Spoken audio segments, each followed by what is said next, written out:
Hello, it is Thursday, and we are getting ready for another day of 12 Days of Makers that Angie loves. And today we are going to talk to Bethany from Third Story Threads. And as soon as she hops in, we'll let her in. So I introduced you guys to Megan the other day. So Megan and Bethany kind of go together. And I met them both at the same time. We had a whole lot of fun. I love watching Bethany's Instagrams because she's one of those people who will like record lots of things and then speed them up and put them on her Instagram. And I love watching her long arm run. So, because I've been a long armer for a really long time too, so it's always nice to watch somebody else do the thing that you do. So, she's kind of really known for that. She also runs a fabric business, and she is another Tula hound. So she is going to show us how to embellish a jacket using quilt blocks, which is always fun. And I am going to, I see her, so let's see if we can let her in. Pad where there's a black screen on one side and not on the other side, so we'll see how this goes. Uh-oh, I hear something. Can you hear me? Can you see me? I can hear you, but I can't see you. Ah, okay. What do I do? Hold on, let me see.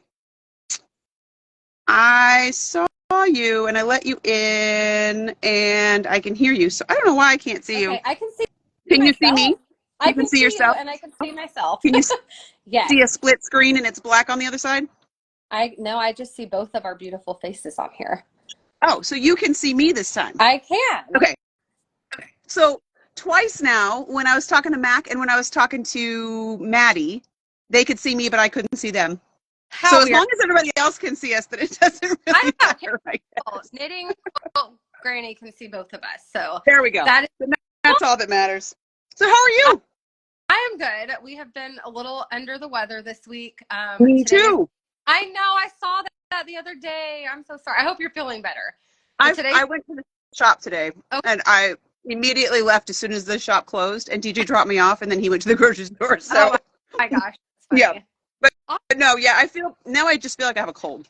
That's how I have felt. I've been so tired. And today's Hagen's 6th birthday, and he was sick at today. So, yep. And that's even worse. I know, but he's not sick anymore because it was just presents time. So. Right. Yes. Well, my kids said to me this week what I always say to them, and I'm like, you keep that over there. Yeah. So whenever they're sick, I'm like, look, I made you food, and here it is, but you stay over there, and I'll trade you places. Yeah. Well, leave it on your door, and you put the empty plates out when you're done. Right. Exactly. Like, I'm going to still take care of you. I'm just going to do it from a distance. That's funny. So, my kids have said that to me all week. They're like, no, you stay over there. So. So how have you been? I haven't gotten a chance to watch the video yet of your project, but Madison says it's really cute. I hope so. I feel like I'm not good at this kind of stuff, so I'm glad that Madison is involved because I just sent her all of my mashup. But well, you can't see it, but I have the jacket in the background with the quilt block on it, and it turned out super cute. Yep. So I'm really excited to see. I'm excited to see it too. It's going to be a surprise. Oh yeah, Madison definitely herds my cats all the time. So yeah.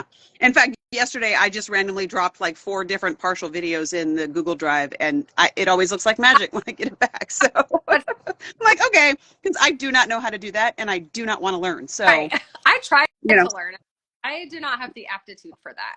I can make me either scratch, but I cannot do technology. So I get so frustrated, and I'm like, I don't know how to. I feel like such a boomer when that happens too. I'm like, I just want it to do what I want it to do, and I don't know why it won't do it. And yeah, so I just but I have a college kid that edits my videos now, and she's fantastic. Oh, that's like awesome. I don't know if you've been watching, like our rework of our YouTube channel is all her. That's awesome. Yeah, she's really good, and she's getting college credit for it. So win-win. So awesome. I'm watching all of your YouTube videos. I want to be like you.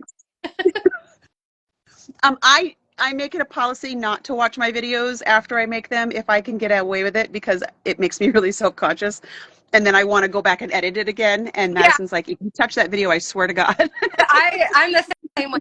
like I make a video and I'm like, I want to edit it, like cut my whole self out of it and put some Yep. other higher person in for me. Yep. And so like when COVID started and I had no choice but to like go live, Yeah. I joke all the time, and everybody knew I was serious. Like I would have to have at least 2 cocktails before I could go live. And that was part of the shtick at the beginning. I was like, so what are we drinking today? And I would give everybody like a cocktail recipe because I literally couldn't hit the live button if I hadn't had a couple of shots of something. Oh my. Now I have no pride. I don't care. I mean, obviously. So I sound like a toad and my hair's in a ponytail and I'm sitting on my front porch and Well, I'm so, a thing, and I definitely have the mom bun going crazy. So I'm right, with you, girl. mad respect because this is real life, right? Right. Exactly. So all those people that have those like really clean studios and everything's well lit and organized and stuff, I'm like, yeah, that ain't real. Like I always laugh, which I totally appreciate these people who are like pros at it, but Right. it's like they put everything is always put together, and then sometimes they post a blooper and I'm like, my whole life is a blooper. And then sometimes, very occasionally, once a quarter, I'm put together. So Yeah. today's not Every that. now and then we'll like make a whole video and I was like, we didn't have to edit any of that. We didn't have to like rewind or stop or anything. I was like, oh my gosh, like the moons are aligned or something.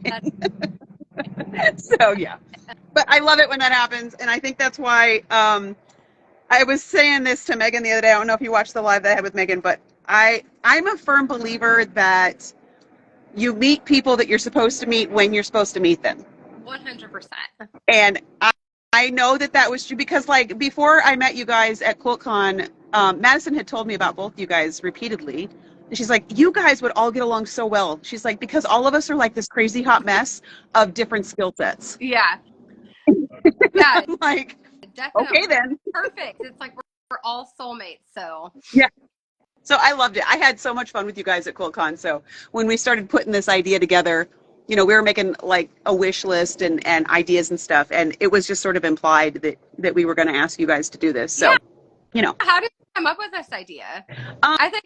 so I've been doing the 12 days of making. This is year 4, I think. Oh. So every year I do this, but it's always me that makes all 12 videos, which is Okay. exhausting. Yeah. For one thing, it's a lot of work, Mhm. but it's always really fun. Yeah. I always have a really good time, but I usually have to start the videos way ahead, and we all know my ADHD gets in the way, and then by the time I actually get it done, it's like midnight and whatever. And so Madison was like, what if we did this thing where so my whole intentionality for the whole year this year was collaboration. So like that's been my word for the year all year. And I didn't know what that was going to look like, and I didn't know where that was going to go. And I've made some really good connections this year with really good people. And so we wanted to lead into that and branch into that and keep that going. Yeah. And so Madison was like, well, why are you going to make all 12 videos? She's like, we've met this person and that person and that person. And you already know these people. So why don't we like make this a communal thing? Because everybody, and the more creators I talk to, everybody's like, you know, my view numbers are down. Yeah. My follows are down. My likes are down. And I'm not doing anything different. I don't know what's wrong here. I'm like, we're not doing anything wrong. It's just things are different. And so we have to try something fresh. And so, you know, I'm always a fan of encouraging everybody and everybody raising each other up and all that stuff. And so we were just sitting in a Zoom one day and she's like, well, what if we try this idea? Why don't we try a collaboration with like at least 10 other people? And I'm like, sold. I've loved it. I've watched every single day so far. And I'm like, man, that's like such great ideas and such cool, quick things to make. So I've really enjoyed it. And thank you so much for letting me be a part of it too. Oh, I'm just glad everybody said yes. Yeah. We only had one person that said, she didn't say no. She just said that she had another commitment and she couldn't do it right now because, you know, market's next week and all that stuff. And she's like, but keep me in mind for next year. Yeah. I'm like, okay, maybe we'll do this next year then this way too. Yeah. So it's taken a lot of pressure off of me. And it's also helped me to let my people meet your people and vice versa. Yeah. You know, and I think that's really important. I think it's really important to share your love for your people that you sync with. And me and Mac were talking about this the other day about the quilting community as a whole is definitely evolving, which I appreciate because I think it's moving forward. It's more inclusive of young people. It's more inclusive of men. It's more inclusive of people who don't necessarily make traditional quilts. And Yeah. that's been a really hard road for the last 20 years because I've been paving it. Yeah. And I love that it's more normal now. Yeah. And I really appreciate people like you who are not stuck in the box of traditional quilting and the old time, because I've only been quilting and sewing since I'm one of the pandemic quilters. So Right. definitely picked it up just a few years ago, and it's been really good to form bonds and connections with people who are like, we're kindred spirits, even if we didn't come up in the same season, I guess, if that makes Right. sense. So yeah. So Well, I think that there's so much to learn from the people who are traditional, and there's so much, and the people who are, here's the thing I loved about QuiltCon. I had no idea what to expect at QuiltCon because, you have preconceived notions of things and they're never real. yeah. And people were like, well, it's only going to be young quilters there, and it's only going to be young quilters that like don't know what they're doing and blah, blah, blah, blah. And I'm like, yeah, that's not the people that I met there, the age diversity was really impressive to me. I met just as many women of a certain age at that um, event as I did younger quilters. And here's the thing that I've always said about quilters. Mm-hmm. I started quilting in my early 20s, and so I spent a lot of time with women old enough to be my grandmother. Yeah. And people are who they are. They just get more experience at it. Right. So like if you were cool and hip 40 years ago, you're just as cool and hip now, and you're just as open to new ideas now. The difference is you're just more fun to be around. Yeah. Yeah. That's a great. And I have learned some weird stuff from some older women, Yeah. and I'll just leave that to your imagination. But and I think that has really helped me grow as a woman too, because I spent my mid to late 20s with women who were well past childbearing age, well past even grandmothering age, and they gave me some sage advice at a young age. Yeah. That I have held on to this whole time. And you hear so many women say, I just wish I had cared less what people thought earlier. Yeah. And I may have leaned into that too hard, I don't know, but I definitely I felt like they were giving me the freedom to not worry so much what other people thought about me. Yeah. And and I hope that I'm helping women that are younger than me embrace that now. I don't think it's so much an issue for your generation. Mm-hmm. And I love that. Yeah. I think it's amazing. I know that your husband quilts with you too, right? He does. Yeah. He hasn't touched his sewing machine in a while. I don't know if you saw, he posted a video the other day of he broke a needle, and he's like, why did my needle break? And I'm like, well, you have the wrong foot on. He tried to do a zigzag stitch with the wrong foot, broke his needle. Yep. But it's funny that you mentioned like taking advice from the sage quilters, because I don't know if it's just me or if it's a lot of quilters that are new or young or whatever, but there have been some things that I'm like, I'm never going to do that. This is not a big deal. And one of my examples that I am embarrassed to say I didn't listen on is starching your fabric before you cut it. And so here is my advice to everyone: starch your fabric before you cut it. Starch it and press it. And press it. Like, and steam is your friend. Yes. And I'm like, why didn't I just listen? And see, I'm a Gen Xer, so if you give me a reason why something works, that's good enough for me. That's just our entire generation, right? Is deny everything and demand proof. Yeah. And so if you prove to me something works this way and this is why, okay, that's all I need. If you tell me it's like this because I say so, I'm not interested. And maybe that's the difference. Maybe that's the difference between what you are doing and what other people do. Because it's like, I need scientific evidence on why I should do this. And so because it's just like, well, because I've been quilting for 40 years and you should. Right. And now that's not true. Yeah. That's not even anecdotal. That's, but YouTube and collaborations, it's like leading the charge. It's magical. Absolutely. absolutely. And I mean, I was that way. I was of the mindset that if I buy quilt quality fabric, I don't have to wash it. I don't have to pre-shrink it. I don't have to do any of that stuff because that's what they all told me when I Yeah. first started. And then I took a class from somebody who knew way more about me than I do about how fabric is made and all the things. And I sat in that class and I just immediately, she gave proof. Yeah. This is why you do this, and this is why you do this. And look, this is why you do this. She was the first person that taught me that fabric shrinks in one direction more than the other. Well, that I just learned something new right now. I was today Because it does. that. Thank you, Angie. And that's why you pre-shrink your fabric, because your fabric is going to shrink on one side more than the other. So you're going to have more pull on one seam than the other. That And if is, you don't stabilize your stitches, if you don't stabilize your seam when you quilt it and when you piece it, mm-hmm. and it pulls more on say the left side than the bottom, you're Yeah. going to pop stitches all day long. And you're not going to do it. You're not going to do it now, and you're not going to do it the first time you wash it. But 20 washes down the road, that quilt's coming apart. Good tips. So, Real tips yeah. for real people. I love it. And that's the whole thing. And that's so. This is what we were talking about. I don't remember who I was talking to the other day, but I feel like my job is to learn the things, put them all together, and condense them into something that makes sense, and then still keep quilting fun for people. Mm-hmm. You know.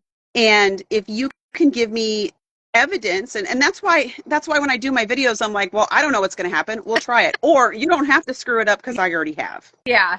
You know. And I love that about that. And I feel like the more, I don't feel like my way's the only way to do it. I'm just going to show you all the ways I've screwed it up already. And then, you know, you still, I think you should still do it any way you want to do it. Yeah, makes sense.